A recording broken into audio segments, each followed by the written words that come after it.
digest. From lane to the new shining ground, echo chants where the legends are found. Heroes carved in the heart of time, we march on through grit and grime. Oh Tottenham, Tottenham till I die.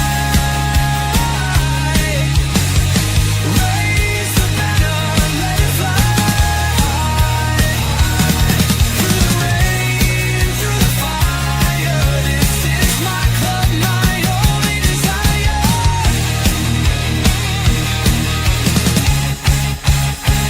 Oh Tottenham, Tottenham till I die. Raise the banner, let it fly.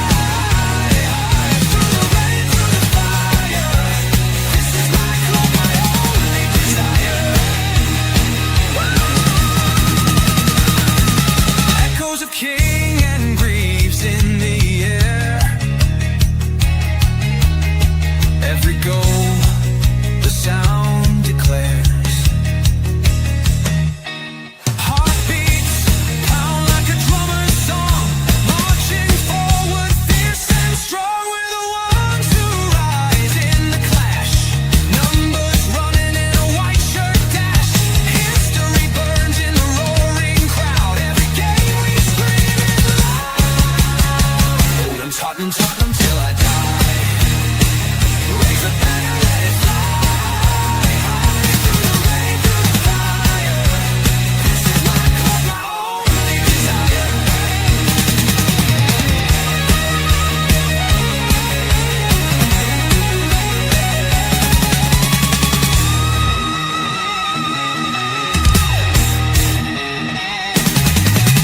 We're the ones who rise in the clash.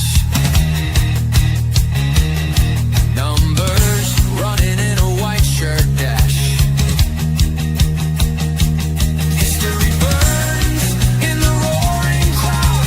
Every game we scream it loud. I'm Tottenham, Tottenham till I die. Raise the banner, let it fly. Through the rain, through the fire, this is my club, my only desire. Hi, guys. Firstly, before we get going, we've got some breaking major news breaking out of Tottenham Hotspur at this very moment. It is top news. It's absolutely going to blow your socks off. So I'm going to play the breaking news song.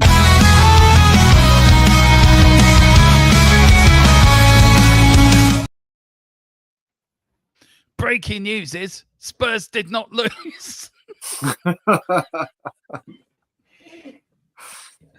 Sorry. But this just in, we didn't win either. No, what we look, we did not lose. I'm sorry.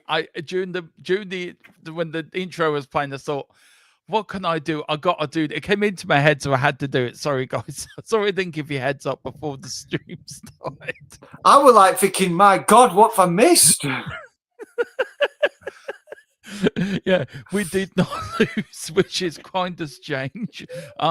Big up to Steve. Welcome, James. Get people in the chat. We'll get this show on the road as Spurs draw 1-1 with West Ham. Yes, it is. Big up to Donna Collin again, becoming a YouTube member, a bronze membership, joining the THFC Till We Die Army as we march on to the Europa League and Bilbao. Do you know what, guys? Just very quickly on that, on Bilbao. I was asked to go to Bilbao, right? I'm being asked by a few people, would you go to Bilbao? Will you go to Bilbao with us? And do you know how much accommodation at the moment has been asked for out there? Oh, you're going to probably be talking at least, what, for one night? I was 250 euro? No, I was told for one night, $5,000. One place is asking for $5,000. Is that euro or pound? Euros. What? Ooh, let's just gouge. Yeah. Let's just gouge sporting fans. And I tell you one thing, and I know Collins I'd were telling me this. I'd picture tent on beach. It's €800 to get the boat over, just the boat with a car from Rosslare to Bilbao because we have a Right. boat that goes straight to Bilbao. So if you are looking to make sure my mic's on mute, if you are looking to go to Bilbao, come to Rosslare and get it done here. I'm more because I know you're going with your brother, James. So I'm just telling you. Yeah. If you Yeah, can get, well, get the boat over. I was expecting hotel accommodations, at least for something like that, would be peaking somewhere around like 250, 300 pound a night, which would make sense because obviously it's a final. So everybody's going to try to, earn top dollar, but $5,000 for accommodations, for what, a couple nights? Good Lord, man. Was it 45,000 tickets on a sort of people on holding for final tickets? You can't get a flight out of Manchester to save your life, can you? Yeah. No, you can't. No, I've looked at them and there's nothing. I mean, nothing from, there's nothing like from my local, there's nothing from Manchester, there's nothing from Liverpool, there's nothing from Leeds. There's just, I tell you what, James, you just can't. I tell you fly what, into Bilbao? That's for plan. Yeah, that's for plan. Yeah. Fly into Dublin. I'll pick you up from Dublin Airport. I'll drive you down to Rosslare, and you get a 22-hour boat from Rosslare to Bilbao. You get there, but if I could spend 22 hours on a boat, though, is a long time. All you need is Wi-Fi. There's your offer. All you need is Wi-Fi in your phone, and I think you'll be fine. Yeah, true. I could swim. I could swim it quicker, though. Maybe. Hello. That's funny. Can you all hear me? Huh? Yeah. Hello. I can't hear you. Yeah. No, it's just died. Yeah, that's funny though. You can swim it. Yeah, I could swim it quicker. By the way, do you remember? Right. Do you remember that movie, Robin Hood Men in Tights? All right, James, just take it over for a minute, man, and I'll be back in the. Yeah, where Carrie Ellis swims from the Middle East, and then you just see the dots on the map going all the way to England. Yeah, that would be me. Put GPS tracker on. Where's could do live updates? Where's James at now? Oh, there he is. Look. Yeah, he's currently rounding the south of France, making the turn to Spain. Yeah. Yeah, that's the plan.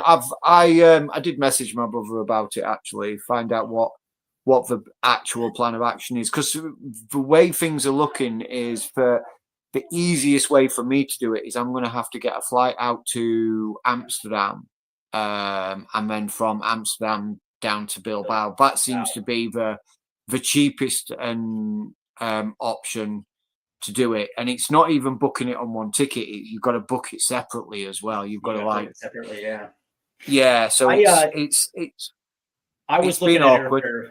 I was looking at airfare from the States, and I just don't like. That's the thing is I take off from Flint here on Friday, so I would literally have to fly in the day before, watch the game, and then try to find a red eye back to the States that same night. You know what I mean? Yeah. And it's like, I don't think I'm going to be able to pull that one off. Anyway, more about that on Thursday night once we reach the final, where we tried to get James over to Bilbao one way or the other. We've worked out we're going to get a speedboat for Steve, Miami Vice style. That's what we're going to do. We'll get him a speedboat. There we go. We'll get Miss America to go with them as well. So there you go. We'll have that covered. Maybe Donna Collin can give you a private jet, but who knows? James, we will work you out. Now, I am thinking I have been given a dinghy for you if you want to get yourself over there by a dinghy. Now, it's fairly priced at 25 quid. That's but not bad. Does look reasonable. It does look a bit rank. There's a few holes in it. So I don't know if that might work. But anyway. Bit of spit and glue. A bit of spit and glue will do so. We will get it to Bilbao one way or the other. Big up to Mr. Wayne Bonner. Big up Wayne Bonner as we talked a load of nonsense for 10 minutes. Let's get into what we normally should be talking about, which is Tottenham. Good afternoon, everyone. Hope you're well. Feels strange not losing. It does. Even stranger drawing. It does. Overall, impressed with mentality and performance. Absolutely. Big up to Audio Austin, Audio Artisan, Anson, Artisan as well. Artisan. I'm just going to call you Audio. Big up Audio Audio. artisan. Yeah, artisan. Or afternoon, chaps. Afternoon, Mr. AA. No, audio. Mr. AA doesn't sound right. No, audio. I'm not going with the AA. Look, we have drawn 1-1 with West Ham United at the London Stadium. Tottenham Hotspur have gone there. We've done the job. We've got the point. We're bringing it back to North London. We're happy with that. Steve went for Kevin Danso for his man of the match. So what I want from you guys is, we're going to start with you, Steve, and I'll end up. It's your player ratings for the first 11. Yeah, interesting, right? So for Vicario, I thought he was okay, not necessarily terrific. I thought the goal that he conceded was a little weak. Now, granted, I kind of paint Ben Davis a little responsible for that, because he could have at least tried to get a foot on it and try to block that one out. But that being said, Vicario can't let a ball through from that angle. So from that aspect, I rate him at between a 6 and a 6.5. For Archie Gray, again, I thought there were times that he looked good, and I thought at times that he was, he kind of got burned a little bit. I have Archie Gray at a 6.5 as well too. I didn't think he was terrible. I just didn't think he was next level great. For Kevin Danso, and Kevin Danso just seemed to be at the in the right spot at the right times when West Ham was ratcheting up the player and they were pinging balls in the box. Kevin Danso seemed to be at the right spot at the right time, heading balls out of the box. I thought his movement in the buildup was pretty good as well too. So I give Kevin Danso a 7.5. Ben Davis, again, I think today he took a yellow as well too. I thought there were times where he got caught ball watching, letting Jared Bowen just run past him for that first goal. That's still tattooed on my mind. For Ben Davis, I'm going to give him like between a 6.5, somewhere in there as well too. Jed Spence, I thought Jed Spence was solid, but that being said, this is nothing new. Jed Spence is always, for me at least, has always been solid. Always puts in a good workmanlike performance. I give Jed Spence a 7. Papsar, again, it was weird because it was almost like Archie Gray to me. At times he looked good, and at times I don't know. I think he was kind of lacking a little bit today, and I don't know if that had anything to do with Yves Bissouma. But that being said, I'm going to give Papsar a 6.5. Yves Bissouma, I'm going to flat out give him a 6.5. I thought he did some things nice today, but again, I also thought that he was caught out a few times in that CDM role. Dejan Kulusevski, I thought as the game wore on. Now, first and foremost, I like the fact that he played a full 90 today. I thought it was nice seeing him back and being able to withstand it. He did look a little leggy as this game wore on. Some of his movement and a couple of his weighted through balls were undertouched. I just didn't think he had that precision today. So I'm going to give Kulu a 6.5 on the day. Wilson Odebear got the goal, and I thought he started the game incredibly strong. And from that point, as this game progressed, he kind of seemed to get lost as Tottenham kept pushing up that left-hand side, almost seemed to phase Odebear out of it, and because of it, I'm going to give him a 7. Matisse Tell, I thought he again started the game really good, and actually on that goal, it was his press up that won the ball back, that shot the ball across the 18-yard box to hit Wilson Odebear. But again, as this game progressed, he seemed to get a little. I don't know what the right word to describe it, but I don't know. Like he kind of seemed to tail off a little bit, and especially when Mikey Moore came on, you saw the difference. I'm going to give Matisse Tell a 7, and Richarlison, I'm going to give him a 6. And it was there were certain times where Richarlison looked great, but he had 3 clear-cut opportunities to score goals, and if he just had a little bit more clinical finish, we instead of having a draw, we actually won this game at least 3-1. So I'm going to give him a 6. And Mikey Moore? Yeah, I'm going to give Mikey Moore a 7. He came on and he hit the ground running, and all of a sudden, this team looked unbelievably brilliant, and just his energy and his enthusiasm just beyond that pitch, it kind of changed Tottenham's dynamic a little bit. Yeah. And Ange, what do you give Ange? I'm going to give Ange. I'm going to give Ange a solid 7. I actually thought his. I thought his starting 11 was pretty good. The only thing that I actually give him a little knock is the fact that he only made one substitution, and I felt like there were a couple guys who could have came off the pitch right around the 70th minute to provide a little extra spark in that finishing third. And I think he kind of missed the boat by not bringing on the Brendan Johnson or maybe even an Ajay for Kulusevski, who was clearly getting a little tired there towards the end of that match. Yeah. Sorry, I don't know what's happening here. I'm just trying to make James he doesn't leave because with the thing going across. I'm bouncing around like a lunatic here. Now, for me and James's player ratings, we are going to do that tomorrow. So you get our rating tomorrow. That will be a live show at 8 o'clock tomorrow night. I've got an idea for that. Mine are all there. Well, that's funny. If you can send them over to me, I've got to put them all together in PDFs. I've got a PDF idea for us. So if you can send me them over. But I do want to talk about individual players, and that's what we want. That's why I've left these up here.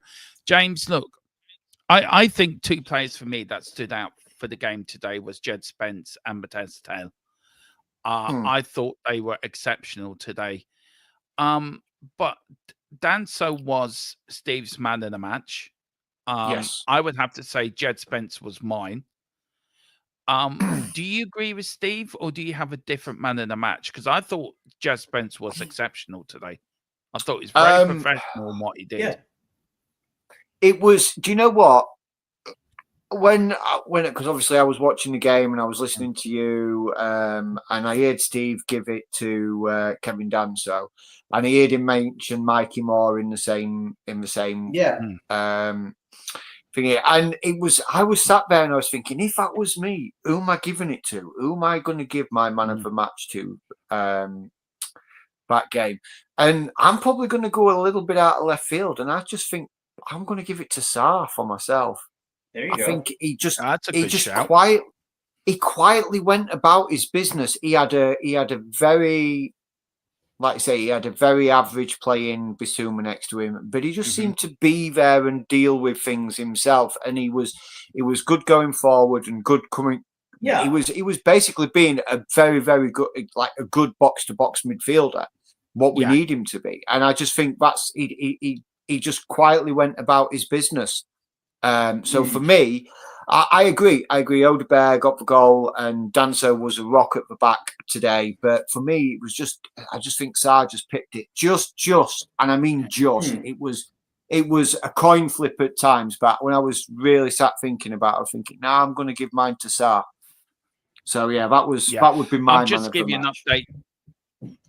Yeah, just give you a bit of an update. Chelsea are beating Liverpool 1-0 at Stamford Bridge, by the way. Very right, cool. we went 1-0 up against. We did. We did. I would love to know. Look, we got a bit here from Ange Postecoglou from his press conference. And I will bring this to you. This is now just dropping now, guys. So just give me a second. Steve, on Kevin Danso, why was he your man of the match?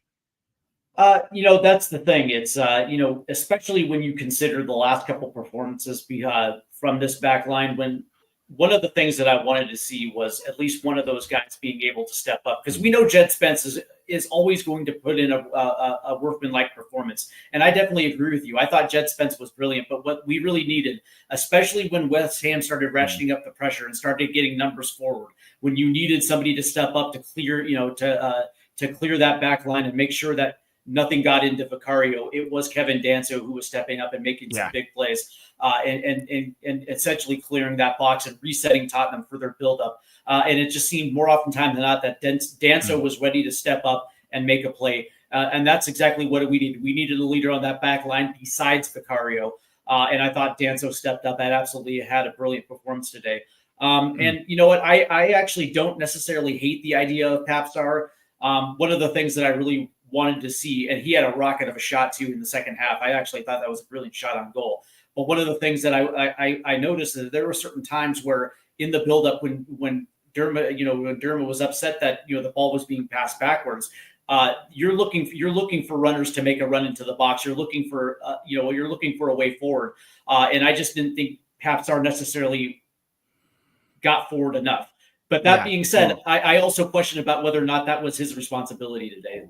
Maybe it's not. Maybe it wasn't his responsibility, and maybe James is right about it, where he was just strictly there to be a box to box. Just want to give you a little update. This came out at the press conference. Postecoglou on Dom Solanke. He said Dom is improving. We're obviously left him out today, but the medical team are pretty confident he should be fit for Thursday. James, how much inspiration does that give you to have a fit Dom Solanke on Thursday? Did we miss him today, or do you think Richie did the job he was told to do? Because I thought Richie played quite well. I thought he walked off a bit gingerly. I think, Steve, you agreed with me as well. I mean, you watched it. Did you think he walked off a bit gingerly, or did you think it was always a plan? I think he looked a bit. He probably gingerly is a good way of putting it. I think he looked stiff. I would have said he walked off very stiff. Right. I think he'd run his legs. I think his legs will run. I think he had a good game. Don't get me wrong. But I also agree with Steve. 3-4 really good opportunities to bury the ball in the back of the net, and probably could have done better in certain circumstances. But it's I think he would just run. He'd run his race today, and he was probably just tired. And we've got to remember, Rich is just coming back from another season of stop start, and a lot of injuries that he's gone through over the last 2 years. But I think he played all right. I can't criticize him, and you'll get my play rating on Richie tomorrow when we do our show. So I'm not going to sit here and tear him down, but I'm not going to sit here and say he was phenomenal. But he could have done better. He could have been a lot worse as well. Yeah. On Dom on Thursday, Steve, how important? Look, and we got some news. Right. Sorry. Go to this one. This is what he also said, Steve, this view about the team. He said, the team proud of the players' efforts. It's not easy making so many changes. It's going to affect the fluency, even the rhythm of the team. But even the individual players haven't played a lot regularly, especially with the one sub as well, Steve. Mm-hmm. How impressed were you with that team today? And it's Andrew's right to be proud of them, because if you look at it from a sort of come out of the Tottenham bubble that we're all in, look at it from the outside in, I think we could all be extremely proud of that 11 today, because I think they were immense man for man. I would agree with you. And considering that, Ange named a bench, but really there wasn't going to be any substitutions unless there was a major injury. And considering they went out there and they played with grit and they played with toughness, which is something we hadn't seen in quite a while outside of the Europa League. So that's something that I was absolutely happy to see, because, the running narrative is that they're taking the Premier League like summer friendlies. That's how they're approaching these things. Yeah. And some of the results kind of back that up. And then today, I don't know how you felt about coming in today. I wasn't necessarily as confident as maybe you or James was, just coming off the heels of some pretty embarrassing losses, and whether or not they were going to turn up correct.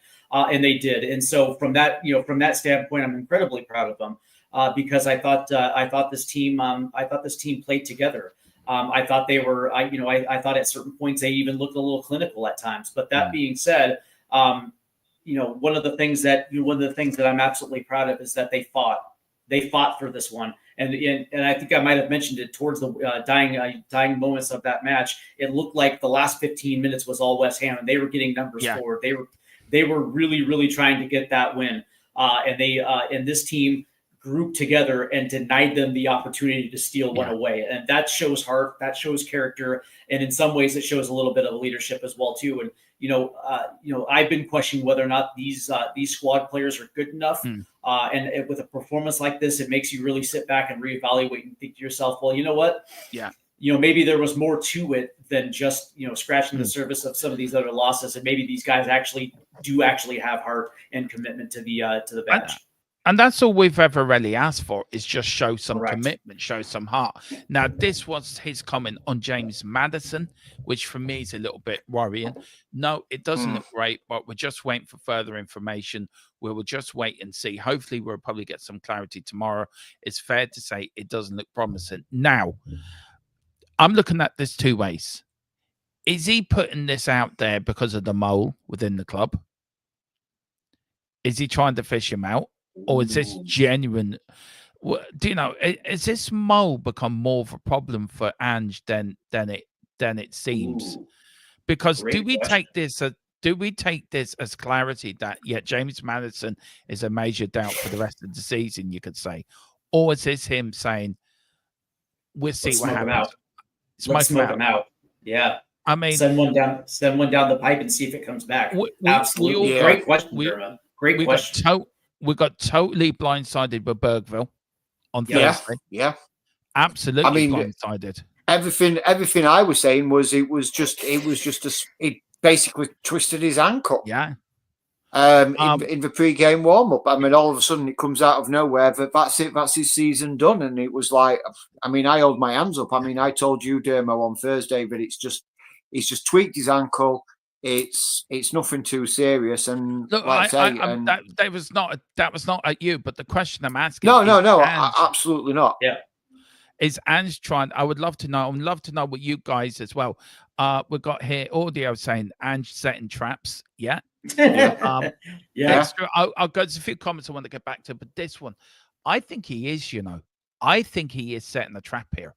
Steve, what's your thought on it?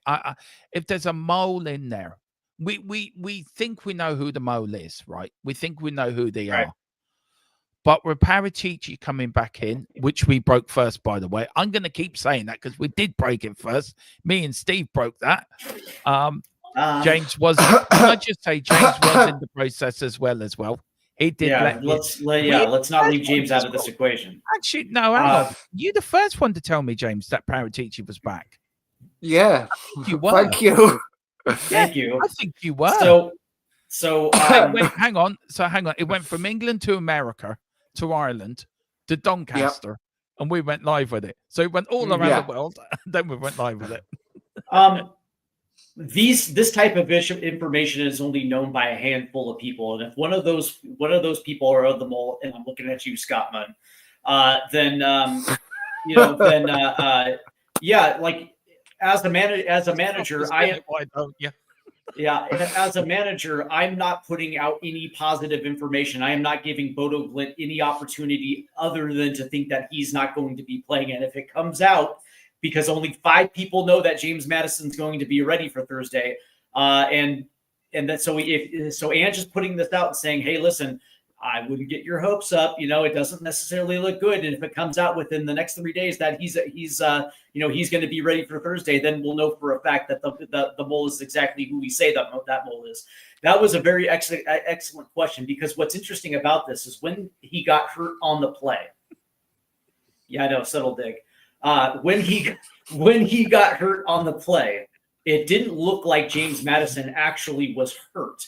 It looks like he was it looked like it was almost he was dealing with cramps, but Ange Postecoglou took him out as a precaution. Okay, fair enough. And everything on his body language, his expression on his face did not say that anything else was serious with it. It just looked like it looked like a player dealing with cramps or a player who's potentially milking clock, right? So all of a sudden he comes out. He has, they say that he went through a scan. Okay, great. If this really was an injury that was going to be a long-term injury, we would have heard that he had torn something by now, and we're not hearing that. All we're hearing is it don't get your hopes up.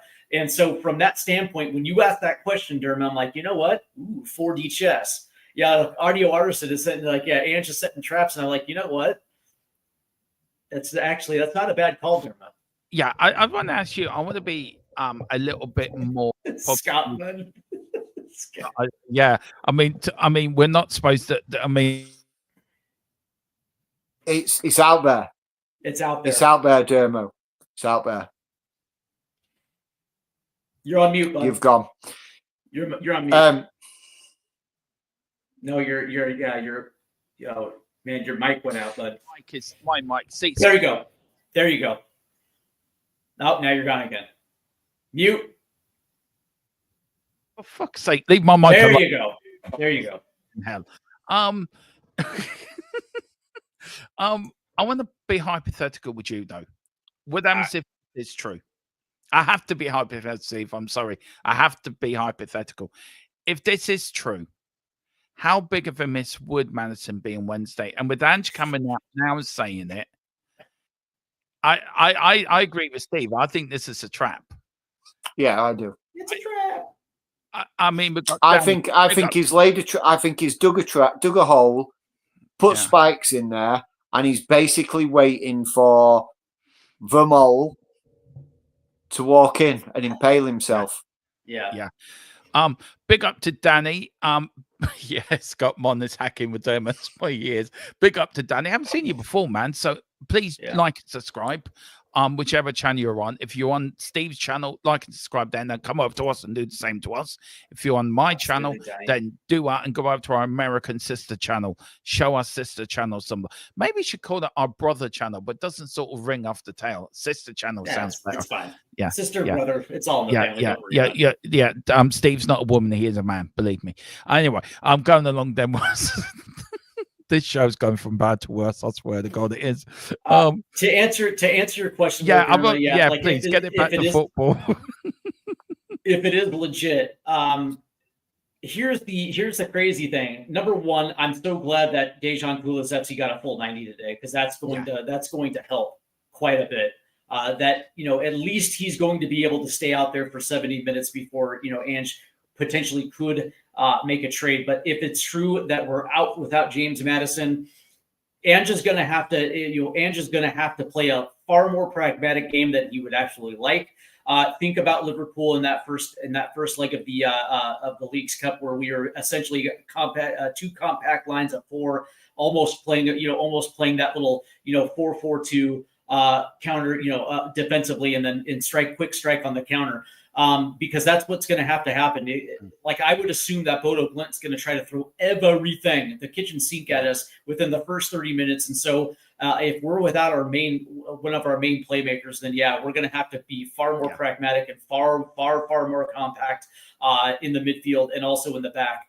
And then just hope that Dejan Kulusevski comes right on Thursday, that he can actually give some sort of spark creativity in the counterattack. 100%. James, look, you and me, you've got good sources. I have good sources. Yes. We have good sources as a channel. You do too. What is your inkling telling you? What's your gut telling you? My gut's telling me this is a trap. That is laying a trap out. My gut. That's pretty much what my gut's telling me is that there's probably, and it's very much like what Steve was saying, is like when you actually watch that game and when Madison came off, if he thought it was, even if Madison thought it was serious or semi-serious or anything, he would have been a lot more disappointed that he was going to miss the second leg or potentially miss the final because he was injured. But you would have seen it in his face. He didn't look distraught. He didn't look like he was walking in pain. He didn't look like he was. He didn't look like he was like absolutely gutted that he were being taken out of the game. It just looked like, okay, Madders, thanks very much. You've done a good job. You've had a good hour. You've done well. We're going to pull you, and we're going to give Cully half an hour. And I just think, look. To me, I think he's dug a hole and he's put some wooden spikes in there and he's letting this person walk in and basically, and look, we know that, like I say, we know Paratici's coming back, so that's Joanne Lang out the door. Paratici will not want to work with somebody who's going to undermine the team. So that's Scott Munn out the door. Paratici's going to want to do things Paratici's way, and he will do. When we look at how we were our recruitment before Paratici got his footballing ban, it was so much better than what it's been while we've been without Paratici. It has been. It so has been. So, I mean, so James, to me, Yeah. To Go on, me, man. it's a no-brainer. It's a no-brainer to me that these people have fundamentally let Ange down. They've actually, like we broke, they've actively worked against him. Actively Yeah. worked against him. So So,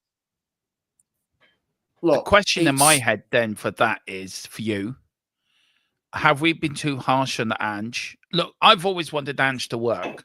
I've never been Ange out. I'm just angry with the performances. That's my view all the way along. I've been angry with the performances. Certain people on YouTube channels are taking me out to be Ange out. I am not Ange out. I am Ange in, always have been, always will be. I know what Ange Postecoglou can do. I want him to work. I want him to win the Europa League. I want him to be successful. I want him to become my most successful manager since Keith Birkinshaw in 1984. But I'm angry with the performances. And in that performances, you're emotional. And football is about emotion. Football is all about emotions and how you feel direct after a game. And I've come out and said, I've had enough of Ange. I want Ange out. And I've done streams say, well, I'm done. Because I've been that angry with the performances. But when you look back at it in the cold light of day and you look at the game again, is his tenure at Tottenham all been with one high tide behind his back? And the answer to that is yes. Because if you've got two people not working for him, how can you manage a football club? You can't. Today shows the example. He can manage in the Premier League. Yeah. He's well, today.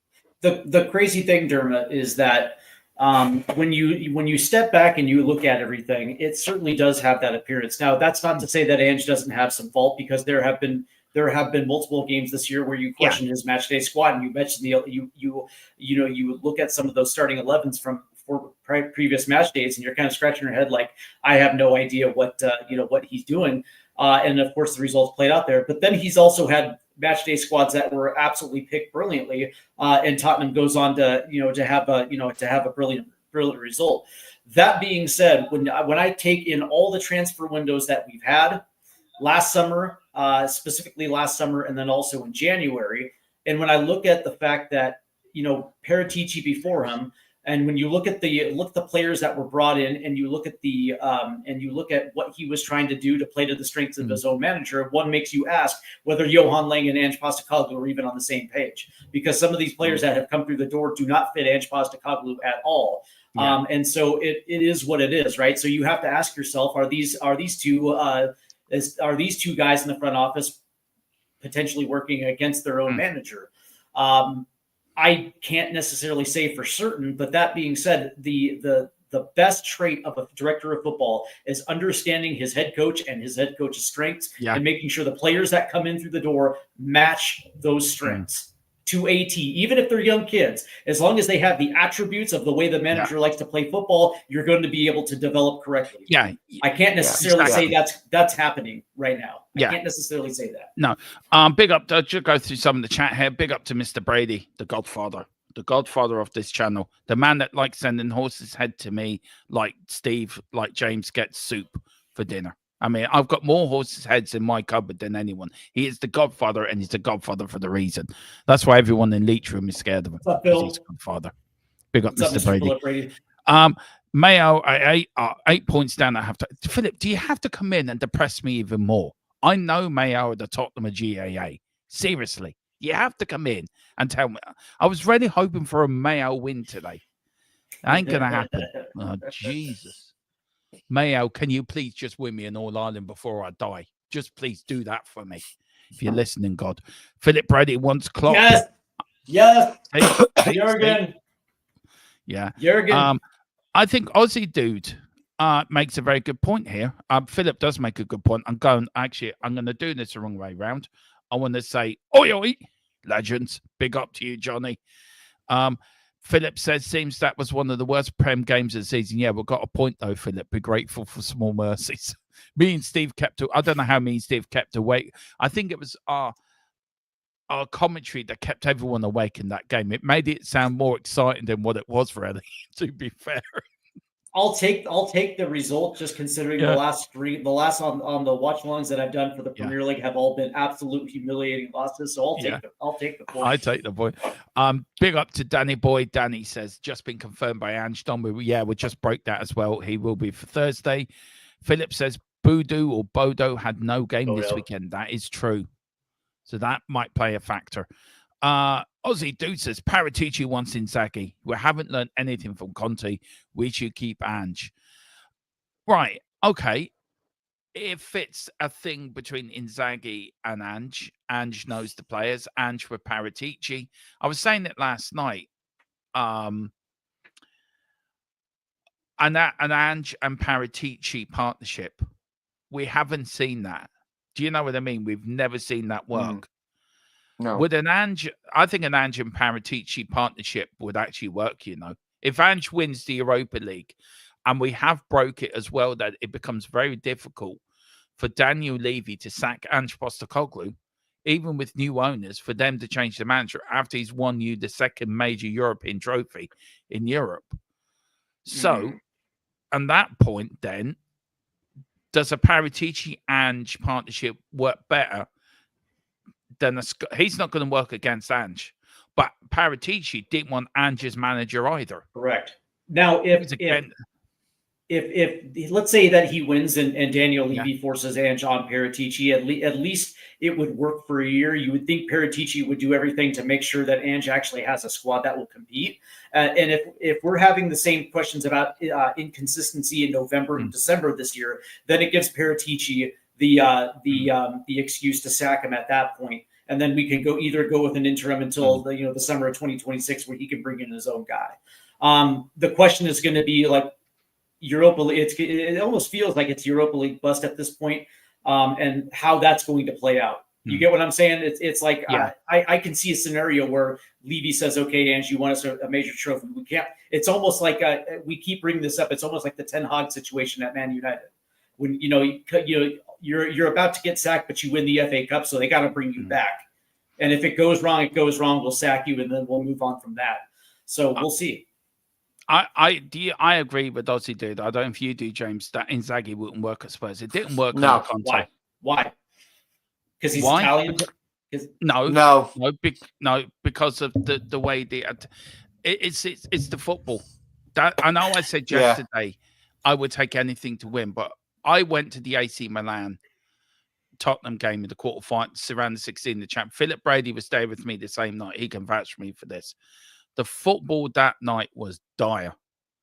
It was boring. I mean, me and Philip, nearly at one point, you one Conte watch along. We both nearly fell asleep. It was that boring.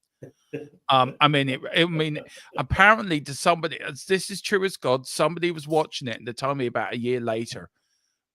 I won't tell you what they were doing, but he said it was the most funniest thing they've ever watched, because me and Philip are quite enthusiastic. As you know, from my watch along, I can be quite passionate and I can be quite excitable.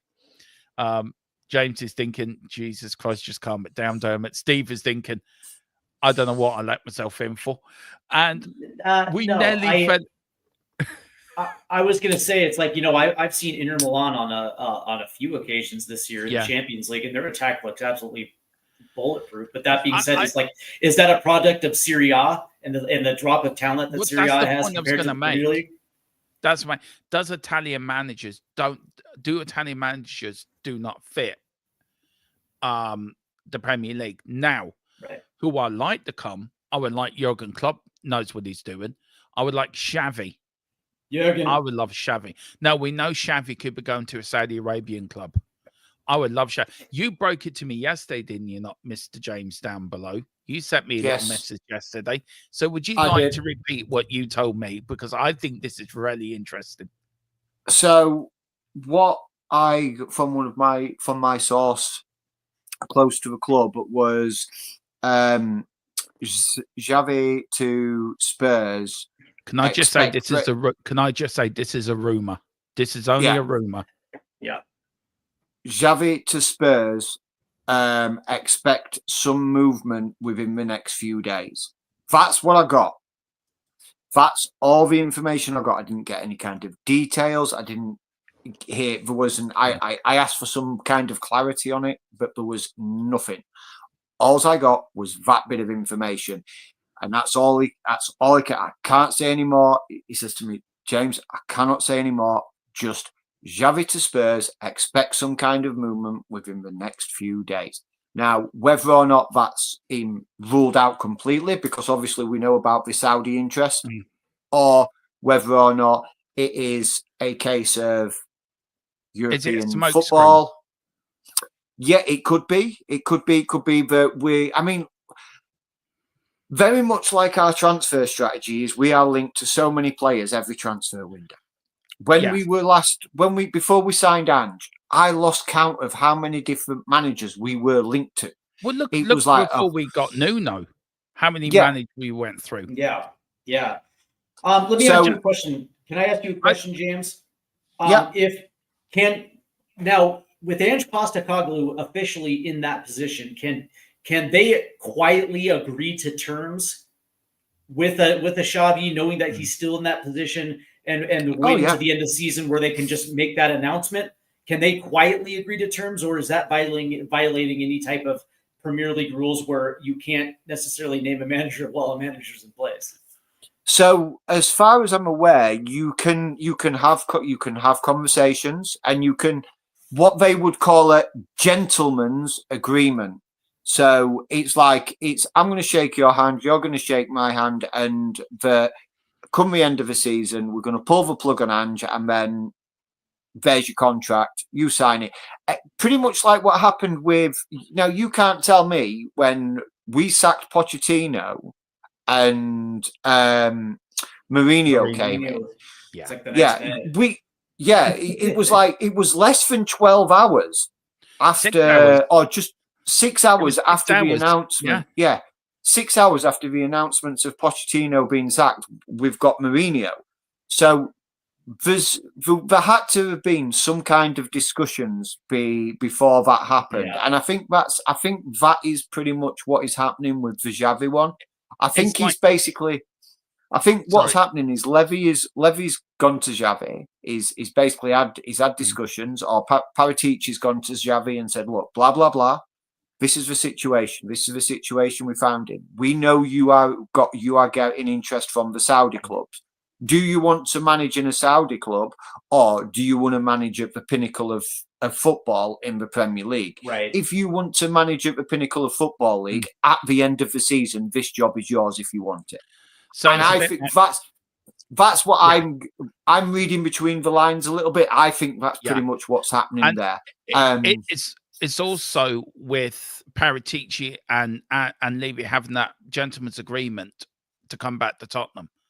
They've had that gentleman agreement for the last year.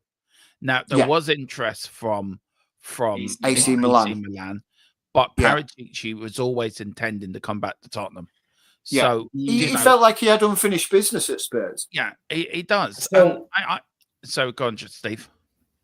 So we have heard that Tottenham wants to replace Ange Postecoglou with a big name that has big time experience, right? Which is why Jurgen Klopp fits that bill. And I still think that they should at least give him a call and see if he's interested, right? Because we have a ton of money to throw at him. And to me, I think Jurgen Klopp makes perfect sense for Tottenham Hotspur. It's a perfect project for a dude that's already resurrected 2 different clubs on projects and won Champions Leagues with both of them, right? So to me, he is like the project whisperer at this stage of his career. He can turn around any club, right? But that being said, does Xavi meet that bill? Because if he goes to the Saudi league, he's doing it clearly for the money. But does Xavi actually meet that criteria of a big name coach with big time experience outside of Barcelona? For me, it's great we're talking about all these managers. I get the point you're making, Steve, but Ange is still in the job at the moment, and we still don't know on 100% what's going to happen with Ange Postecoglou. We don't know. It all depends on Thursday, I suppose. Somebody put it in the chat. I don't know where it was, and it's a very good point, and I think it's in that. Gerard put it. Thursday, sink or swim. Yeah, for me. Yeah. And now, look, I'm all confident we're in the final already. I don't care about the second leg. We're gonna get to the final. Now, is that me being deluded? Is that me being foolish? Probably, but that's who I am, and I ain't gonna change for nobody. But Angie's still in the job. Oh, we're only 3. Oh, good. Come on, Mill. Come on. Get back in there, Mill. Come on. 3 down. Come on. We can do it. We can do it. Sam is ours. The Sam Maguire Cup is coming back to Mayo after 50 since 1951 when we went past a funeral and we were cursed for 50 odd years. That is true. That is a true story. This Mayo have never won. If anyone doesn't know GAA, we have a football over here. That's why we call football soccer over here, because GA football is. Oh, make that 2. Don't, Philip, you get me excited now. You get me with 2 points behind Galway. Come on, we can beat Galway. Come on, our West rivals. Let's Come go, on. Mayo. You know, Aussie dude here. Yeah, look at what Aussie dude says. Xavi has top player quality in the pitch. He wouldn't work at Spurs assistant, right? So look. We're talking about other managers, but we seem to forget about the big manager that's in the chair, Ange Postecoglou. Yeah. If he wins the Europa League, and we have broke it on this channel, that it does become very difficult to sack a manager that's won a major European trophy. Right. Are we showing a bit of disrespect to Ange Postecoglou because of? No. I think we are, and I explain why. I think we are. He's got us further to it in the European competition than anyone else bar Pochettino. Do you know, he could get us to a final like Pochettino done. But one thing with Ange, he has to announce to win that final. And I think whoever we meet, and I think it's going to be Man United in the final, he has their number. So if he wins that Europa League, he'd be the first managers than Keith Birkinshaw since 1984 to win a European trophy. And then you got a chance to win your second European trophy by going competing in the European Super Cup. So there's 2 trophies there. What's all? What gets me is the league form has been dire. The league form, and a manager, and I've said it before on here, a Premier League manager is either lives or dies by the Premier League results. So are we getting into a Ten Hag situation where Ten Hag wins the FA Cup again, wins another trophy? Man United, we can't really sack him because he's won us a trophy. We can't forget. I agree with Danny. I agree with his comment here. Yeah. We can't ignore the league form, whether he wins it or not. We don't need, and this is the problem. Are we sleepwalking into a Ten Hag moment? And I think we are. I think quietly and silently we're walking our way into a Ten Hag. So do Tottenham have to come out now one way or the other and say this is what's happening next season? That's a bit. Here's the thing, and that's why it's not necessarily disrespect, because he's about to set the record for the most losses any manager has had in the Premier League season. Right now, in a vacuum, you look at his League Cup run, which was good. He got to within 90 minutes of Wembley, and now you look at this run. Yes, it's been good, but you said it yourself. How many dozens of times there, Dermot, that the bread and butter is the Premier League. That is your first objective, is to finish as high as you possibly can, if not win the Premier League, because winning the league solves everything. And this team has been absolutely dreadful. And so the question always becomes is like, well, if these players have sacked off the Premier League for chasing for a piece of silver, that being said, is that a direct reflection of the guy who's in charge? Because if he's doing it, the players are doing it as well too. And so you have to take all of that into consideration. Like you, I respect the hell out of Ange Postecoglou. I know exactly what he's capable of doing. But because this season has been an absolute train wreck, and I don't count the injury crisis against him. What I count is once the first team was back and once they were healthy, and the results before it and the results after that have just literally not been good enough. It has not been good enough. Europa League notwithstanding. So that's, as far as I'm concerned, man, it's not disrespect to talk about the rumor mill, because at the end of the day, right, James, and you, I'm sure you understand this, Derma, where there's smoke, there is definitely fire. If it walks like a duck, talks like a duck, it's certainly not a cow. It's a duck. I get it. I do understand it, and it's true. There is no smoke without fire, and I do like walk like a duck, talk like a duck. I love that saying. Always have done since I was a kid. Only 1 point now. Come on, Mayo. Come on. Come on. You can do I just saw it come up, Dermo. I had to put it up here for you. But he also says this as well. Yeah. Go on. Do you want to read it out? Go on, James. Yeah, it says, imagine the buzz next season, Europa League trophy and a mega manager. That would be, it would, look, it was, we all want the best for Spurs. We all want to see us doing well. We say it week in, week out. We want to thing it. And look, I'm in agreement. I don't think I'm disrespecting Anja. I think he's done a cracking job. Look, the injuries were the injuries. Last year, his first season in charge, he got us up to 5th. We have developed, but this season has been an absolute train wreck, and it has. And I saw somebody. I can't remember where it was. I'll see if I can find it in there. It was just before. Boris says it here. Yeah. Well, we can sack him. We did it with Ramos, even though he won a piece of silverware, and we let him go because of his poor league form. That is exactly the same. To me, yes, the Europa League is bigger than the Carabao Cup. Of course it is. Of course it is. But at the end of the day, we could sack him still. I would love to see Ange succeed. I was when he came in and we started playing the attacking brand of football again. It lit my life up again. I don't think Inzaghi is the right manager for the job because I think he's too defensive. Yeah, exactly.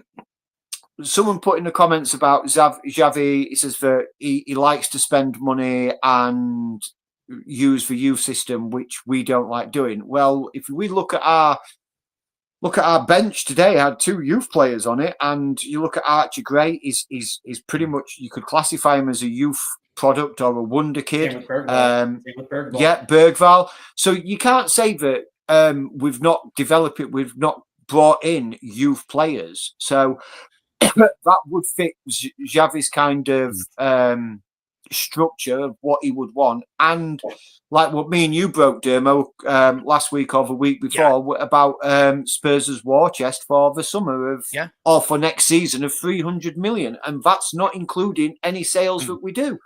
Because I did read that we're going to have to sell to before we buy. I don't believe that. I don't think our finances are too strong for us need to sell to buy. So I think Xavi would be tempted by us because it would be something he would be able to do. The Premier League, having the money and having a good youth structure, I think he would be tempted. But like I say, the money of the Saudi Pro League might be just too much for him to turn away. Look, Ollie, look, everyone can have an opinion. Look, I'm nobody's a flip-flop here. We all could be angry with results. We can all be angry with Ange for not picking players or not getting it wrong. We're allowed to have our opinion just because we sometimes looking at opinion from outside the box and looking in. We get called flip-flops. Look, I've got called out by another channel telling me that I shouldn't support Tottenham because I don't support the team. Well, I do support the team. I'm here every week supporting the team. Good, bad, and the ugly.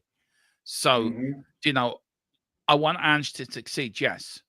Do I want Tottenham Hotspur to continue on to being successful? Hell yeah.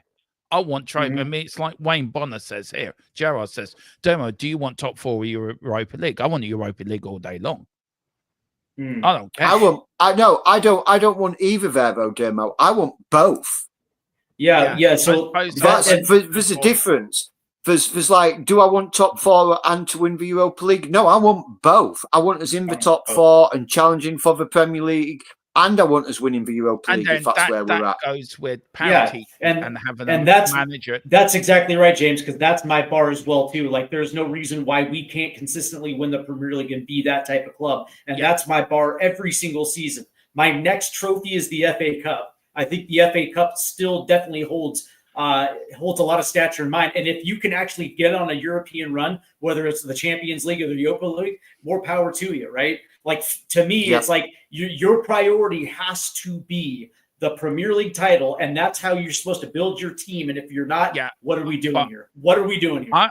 I'm just asking the question. He asked me a question. I'm just Yeah. answering. It says, "Do you want top four or the Europa League?" I answered the question.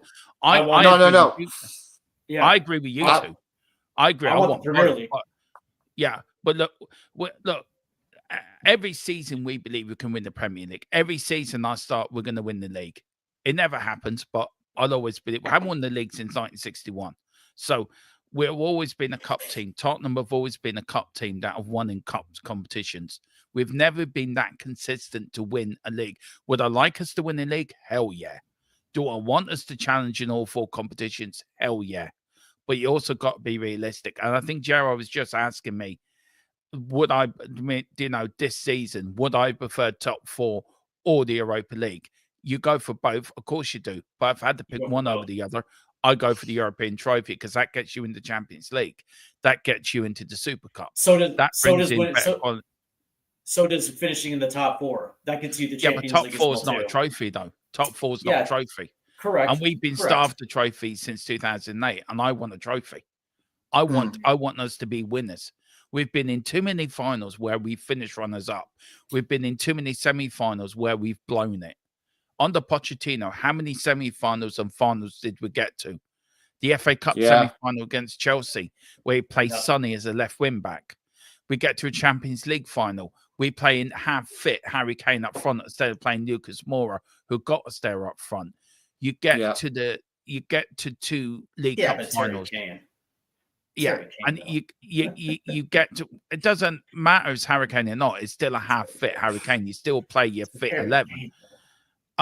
You get to a League Cup final and sack your manager that could win you that League Cup final 6 days before that final. You get to one under Pochettino, we don't win. Do you know? I am sick of losing. I am sick of coming up short. I just want to win. And if that means Ange Postecoglou deliver us the Europa League, I will take that over top 4 any day of the week, hell over high water. And look, and I agree with you. You go into every season, you want to win everything. You want to be like Man United. You want to dominate like Man United.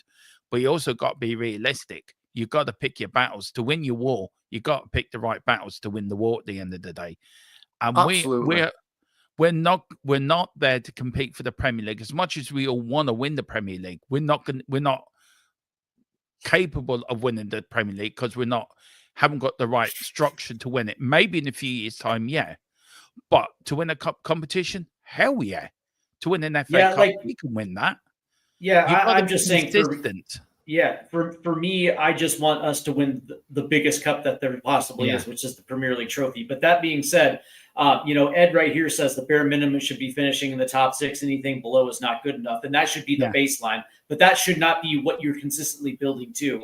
You're building to win the ultimate prize, which is the Premier League. And again, like if we like that's why I always have it Premier League, FA Cup, and then any European championship that you can get your hands on. And that should be your, to me, as far as I'm concerned, that should be how you build your team first and foremost to win the Premier League. And if you can't, then your squad's going to be good enough to go on any cup run or European run. It's all about mentality. It's all about mentality and having and you look at the Man United side under Fergie, right? He was allowed to go out. Fergie wanted, say, Harry Kane, right? If say Alex Ferguson said, right, I want Kane and Son, Man United would have gone out and bought Kane and Son. Now with Paratici coming back in, either that's with Ange Postecoglou or whatever manager's in charge, they've got to be fully behind that manager and get the players he wants. We've never backed a manager. That's why we'll never be competing for anything other than top 4. The mentality of Tottenham is top 4, and that's enough. That mentality has to change. That mentality has to stop. And you do that by winning a trophy. If you win a trophy... I think the only... Steve Perriman said it. I just want to I was going to say real quick, the only person who I think has the top 4 mentality is Daniel Levy, and it's all purely financial. Yeah, it is. I mean, Steve Perriman said it back in the 80s. Once we won the 81 Cup final, we had the confidence within the group to go on and win another FA Cup, to retain it the following year, to go on to reach a League Cup final against Liverpool, which they should have won, but they lost 3-1 extra time. Get to a semi-final of the Cup Winners' Cup, win the UEFA Cup. We won that UEFA Cup with a second-rate team. No Glenn Hoddle, no Steve Perriman. Yeah, we had Graham Roberts and Paul Miller and Tony Galvin. Ozzy Ardiles, to this day, I still don't know how he missed from 2 yards out and hit a crossbar. I would just still love to know how he did that. And then there's Graham Roberts there to, the one about James, I still don't know how he fucking misses it. No, Steve, I don't either. You got to watch that. Ozzy Ardiles misses from two yards out. Was it 2 yards? It might have been 5, but yeah, it was inside the 6-yard box anyway. We'll put it that way. And he hits the how did he do that? It's like it's one of those. It's like when you watch them like old video football bloopers, and it's like it was one of them. It was like how did he do that? 18 inches apparently. Philip says he was out measuring it. Gerard makes a very good point. If we win the Europa League, who will remember the team that got to the Champions League final or indeed Poch? That is so right, because all they remember is winners. Yeah. Everyone remembers the 84 UEFA Cup winning side. These players are on the crisp of becoming absolute legends of Tottenham Hotspur Football Club. Yeah, they are the team to march on from the 84 side. And it's been too long. Can you imagine Tottenham Hotspur winning a European trophy? I mean, it doesn't bear. Well, it's so funny considering that we're probably going to finish 16th or 17th in the league, and that's that is the most amazing part about this season, is if we can go on to hoist the second biggest trophy in Europe while we've had simultaneously had a train wreck of a Premier League season. You're absolutely right. That actually would be legendary status because of just how crazy the season has gone. Yeah, it does. Wayne says, 100%. I still want the FA Cup. Don't care about top 4. That becoming an obsession with our fan base. I don't care about top 4. I want cups. Fan base, that creates ridiculous expectations, anger when they are not met. Look, Spurs have been a cup side from 1962 onwards. You look what we've won. We've won 1, 2, 3, 4, 5 FA Cups. We've won 2 UEFA Cups. 4 League Cups. I hope I'm getting this right in my head. 8 FA Cups. No, no, from 1962 onwards. So 62, 67, 81, 67. No, 62, 67, 81, 82, 91. That's 5 FA Cups. Yep. 5 FA 71, Cups. 73, 89, 99, and 2000. That's 4 League Cups. 63, 72, and 84, 3 European trophies. And we've won 1 league. I thought you were going to. I thought you were going to. I'm just adding from 1962. 1962 onwards, we have become a cup side. Oh God, Gerard, please go. You're making this, and I have to go and watch it now. Anyway, Michael, I still remember. I remember the 80 team fondly. It won nothing but goes down. Yeah, it's like a Poch era, 87. Don't mention 87. Philip's in the room. He doesn't like mentioning 87. Doesn't like Coventry. I have the 6-2 victory over the Huns that I played when I feel down. Do Spurs fan have a DVD you put on when you're in similar mood? I put on the 1984 UEFA Cup final. I play that if I want. I put on the 1990-91 FA Cup final. I put on Michael McDonald's greatest hits when I'm feeling down. Can I just say? If I have to hear Yamo be there one more time, I'm going to Yamo burn this podcast down. Can I just say? I think we should just end the show on that. We should just end it on that bombshell. That's funny. That's funny. Yeah, we do. I think big up to Wayne, big up to 17 trophies. But I'm just talking from 62 onwards. I know how many trophies we won, Adrian, but I was more talking about 62 onwards that we've become more of a cup side than anything else. I do get, though, 17 trophies, but I was just making the point, cup side. We've become a cup side. Big up to Michael. Big up to Lee. 2008 League Cup semi-final amongst the others. Yeah, that's true. Well, guys, we will leave it there. I need to go and have a cup of tea and go and say hello to Mrs. Tron. Excellent. I think Steve and James, James or Steve or the Trouble Brothers will be back. As you know, it's called you Trouble Brothers. I think James might get one getting that. The Trouble Brothers. I don't. Yeah. What's the reference? Quickly, what's the reference? Don't you dare. I hope you are not thinking of, instead of the Trouble Brothers, I hope you are not comparing me and Steve to the Chuckle Brothers. I'm not. What do you think that? Seriously. Seriously. I was thinking, I was just like, really? No, I call you the Trouble Brothers because you always get me into trouble. There you go. What you get yourself into trouble, Dermo? I It's do not that nothing to do with me and Steve. So James, are we going to be on for 6 o'clock Eastern midnight tonight for a quick little recap? Perfect. Yeah, definitely. And then you will have me and James tomorrow. We've got a pre-record coming out, and then we're live at 8. Me and James with all the latest news, views, and everything to do with Tottenham Hotspur. Tuesday, I'm going to have the day off because me and James have got to pick a game which we're going to do a watch along on Big Up. Or the Tuesday or Wednesday, which is better for you? Probably Tuesday. Okay, so Yeah. we're not a lot of confidence in that one, James.